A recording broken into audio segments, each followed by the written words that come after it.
4 years after the most tumultuous certification of election results in U.S. history, a quiet and orderly process Monday, as the U.S. Congress certifies that Donald Trump won the 2024 election. The new Senate Majority Leader John Thune hailed the victory. Republicans improved our margins in nearly 90% of counties in the United States and grew support with nearly every demographic group.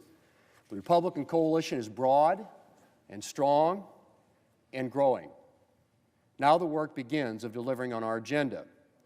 And, Mr. President, Republicans are ready to go. Despite her loss to Trump, Vice President Kamala Harris fulfilled her constitutional duty of presiding over the certification of the election. Only 2 other sitting U.S. vice presidents have presided over electoral counts after their losses for the presidency: Richard Nixon in 1961 and Al Gore in 2001. For president and vice president. In a taped statement earlier Monday, Harris emphasized the importance of a peaceful transfer of power. This duty is a sacred obligation, one I will uphold, guided by love of country, loyalty to our Constitution, and my unwavering faith in the American people. One analyst told VOA that duty is part of a long tradition of American leaders respecting the democratic process. This is her role to play, that she's going to carry it out purposefully and as intended.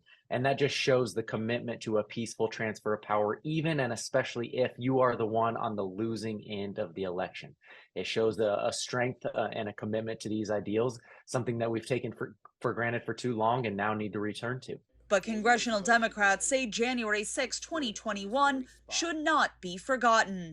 Far too many individuals have tried to rewrite the history of January 6th, have tried to sweep the truth under the rug and pretend like the day was perfectly fine or even a moment of great patriotism.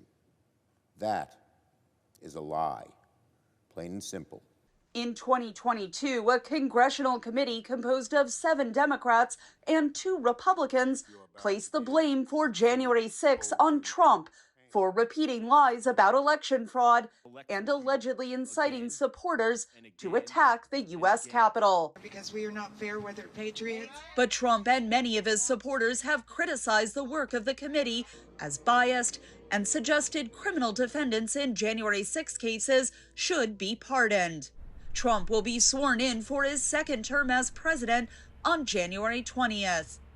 Katherine Gypson, VOA News, Washington.